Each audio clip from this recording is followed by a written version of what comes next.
تلاوت قرآن کریم ہم سب کا فریضہ ہے، ہم سب کا وظیفہ ہے۔ جو لوگ سمجھتے ہیں ان کا فریضہ ہے کہ اس میں غور و فکر کریں، تفکر کریں، تدبر کریں، اس کے ترجموں کو بھی پڑھیں۔ اور جو لوگ نہیں بھی سمجھتے ہیں ان کو بھی چاہیے کہ صبح و مساء، صبح و شام اپنے روزمرہ کی زندگی میں قرآن کے ایک صفحہ کو رکھیں، قرآن کے ایک صفحے کی تلاوت کریں۔ اگر ہمیں کچھ نہیں بھی سمجھ میں آتا ہے تو بھی کوشش کرنی چاہیے کہ صبح اور شام، صبح کی نماز کے بعد اور مغربین کی نماز کے بعد ایک صفحہ قرآن، آدھا صفحہ قرآن کسی صورت سے اس کو پڑھیں، اس میں غور کریں، ترجمے کو پڑھیں، بہت اچھی بات ہے۔ لیکن یہ سوچ کر کے کہ بھئی ہمیں قرآن سمجھ میں نہیں آتا، ہمیں عربی نہیں سمجھ میں آتی، قرآن سے فرار نہ کریں، قرآن کی بارگاہ میں آئیں اور اس کو پڑھیں۔ ایسا نہیں ہے کہ اگر سمجھ میں نہیں آتا ہے تو کوئی فائدہ نہیں، ایسا نہیں ہے کہ اگر سمجھ میں نہیں آتا تو کوئی فائدہ نہیں فائدہ ہے۔ ایک بار ایک طالب علم تھا، وہ باہر گیا پڑھنے کے لیے، گاؤں سے اٹھ کر کے گیا ایران، عراق، کہیں پہ بھی پڑھنے کے لیے۔ میں بطور مثال ایک واقعہ پیش کر رہا ہوں، اس بات کی اہمیت کو واضح کرنے کے لیے کہ تلاوت قرآن کا کیا فائدہ ہے۔ اگر ہمیں سمجھ میں نہیں بھی آتا ہے تو بھی کیا فائدہ ہے، میں اس چیز کو وضاحت کرنا چاہتا ہوں۔ تو وہ ایک گاؤں سے اٹھا اور اٹھ کر کے گیا اور کافی عرصہ اس نے پڑھا، صرف پڑھی، نحو پڑھی، معانی پڑھے، ادبیات کی کتابیں پڑھیں، فصاحت و بلاغت کی کتابیں پڑھیں، بہت ساری، اور تفسیر پڑھی، ساری چیزیں۔ اب اس کو قرآن ایک حد تک وہ سمجھنے لگا کہ اس آیت کا مطلب کیا ہے، اس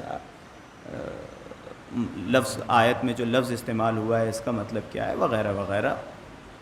جب وہ پلٹ کر کے اپنے گاؤں آیا تو اس نے اپنے والد کو دیکھا۔ اس کے والد کی ایک کوئلے کی دکان تھی، اس کے والد صاحب کوئلے بیچا کرتے تھے۔ تو اس نے اپنے والد کو دیکھا کہ وہ صبح شام جب بھی ان کے پاس وقت ملتا ہے وہ قرآن کھولتے ہیں اور پڑھنے لگتے ہیں۔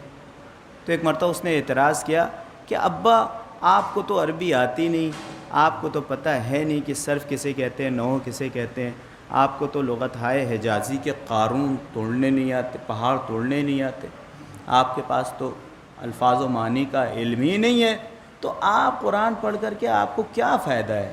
صرف لفظیں پڑھ کر کے، صرف پڑھے جا رہے ہیں، آپ پڑھے جا رہے ہیں، لفظیں پڑھ کر کے آپ کو کیا فائدہ ہے؟ بیٹے نے اعتراض کیا۔ جب بیٹے نے اعتراض کیا تو ایک مرتبہ باپ نے دیکھا اس کی طرف، باپ نے کہا کہ بیٹا ایسا ہے کہ جواب تو بعد میں، پہلے میرا ایک حکم مان لو، میرا ایک کہنا مان لو۔ اس نے کہا کیا؟ کہ یہ جو ایک ظرف تھا، ایک ظرف ہوتا ہے جس میں کوئلے رکھ کر کے تولا جاتا ہے، تو اس میں ایک کھچیا ٹائپ کی ہوتی ہے، ایک ظرف ہوتا ہے جس میں بڑے بڑے چھید ہوتے ہیں، تو ظاہر سی بات ہے کیونکہ کوئلے بڑے بڑے ہوتے ہیں تو ان کے گرنے کا خطرہ نہیں ہوتا، اس میں رکھا جاتا ہے، تول لیا جاتا ہے۔ تو اس نے اپنے بیٹے سے کہا بیٹا یہ سامنے تالاب ہے، اس تالاب سے اس ظرف میں پانی لے کر کے آؤ جس میں ہم تولے تولتے ہیں۔ کہا بیٹا اس میں پانی لے کر کے آؤ۔ اس نے ایک مرتبہ ظرف کی طرف دیکھا، کہا ابا میں کتنا بھی کوشش کروں اس میں پانی آنے والا نہیں ہے۔ میں نے کہا کہ بیٹا میں تم سے کہہ رہا ہوں پانی لے کر کے آؤ۔ کہا ابا میں کہہ رہا ہوں پانی نہیں آئے گا۔ ابا صحیح ہے آپ کا حکم، فالتو میں محنت کروں گا، مشقت کروں گا۔ اس نے کہا بیٹا کیا قرآن نہیں کہتا وَقَضَىٰ رَبُّكَ أَلَّا تَعْبُدُوا إِلَّا إِيَّاهُ وَبِالْوَالِدَيْنِ إِحْسَانًا إِمَّا يَبْلُغَنَّ عِندَكَ الْكِبَرَ أَحَدُهُمَا أَوْ كِلَاهُمَا فَلَا تَقُل لَّهُمَا أُفٍّ وَلَا تَنْهَرْهُمَا وَقُل لَّهُمَا قَوْلًا كَرِيمًا۔ قرآن کہتا ہے ماں باپ کی باتیں سنو، ماں باپ کی باتیں سنو۔ تو باپ تمہیں یہ حکم دے رہا ہے، تم تو پڑھے ہوئے ہو قرآن، جاؤ اس میں پانی لے کر کے آؤ۔ اب وہ جاتا ہے اور جا کر کے وہ دریا میں ڈالتا ہے اور لے کر کے آتا ہے۔ دیکھیے ابا پانی نہیں آیا۔ اس نے کہا بیٹا ایک مرتبہ اور کوشش کرو، اگین ٹرائی، ایک مرتبہ اور۔ پھر وہ جاتا ہے، ایک مرتبہ، دو مرتبہ، تین مرتبہ، پانچ مرتبہ، پانچویں مرتبہ اس نے رکھ دیا، ابا میں 5 مرتبہ نہیں 5000 مرتبہ بھی کوشش کروں گا تو اس ظرف میں پانی نہیں آئے گا، اس ظرف میں پانی نہیں آئے گا، وہاں سے پانی نہیں آئے گا، میں جیسے ہی اٹھاتا ہوں وہیں تالاب پہ یہ خالی ہو جاتا ہے، میں یہاں پہ آتا ہوں خالی ہو جاتا ہوں۔ تو ایک مرتبہ اس کے باپ نے اپنے بیٹے کی طرف دیکھا، بڑے محبت سے دیکھا، اور دیکھنے کے بعد اس ظرف کی طرف دیکھا، کہا بیٹا صحیح کہتے ہو، 5 مرتبہ نہیں 5000 مرتبہ بھی پانی لانے کی کوشش کرو، اس میں پانی نہیں آ سکتا، لیکن تم نے 5 مرتبہ کوشش کی پانی لانے کی، تو کیا کوئی فرق پڑا ہے؟ کیا کوئی فرق پڑا؟ اس ظرف پہ کوئی فرق پڑا؟ وہ بیٹا تھا، عقل مند تھا، ایک مرتبہ دیکھتا ہے، غور سے دیکھتا ہے، کہتا ہے ابا فرق تو پڑا ہے، اور فرق یہ ہے کہ جو کوئلوں کی کالک تھی وہ صاف ہو گئی۔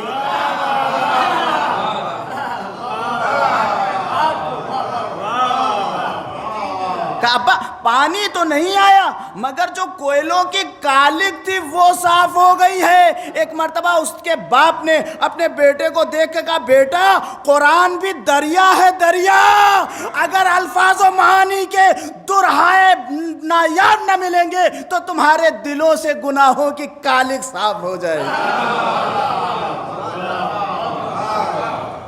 اگر معانی و مفاہیم کے در نہ ملے، اس لیے کہ تم عربی نہیں جانتے، اس لیے کہ تم ترجمہ نہیں جانتے، اس لیے کہ تم تفاسیر نہیں جانتے، مگر اس کے باوجود جب تم قرآن کی بارگاہ میں بار بار آؤ گے، اپنے اس ظرف دل کو لے کر کے آؤ گے، تو یہ قرآن چونکہ دریا ہے، دریا، یہ تمہارے دلوں کو صاف کر دے گا، یہ تمہارے دلوں کو پاک کر دے گا۔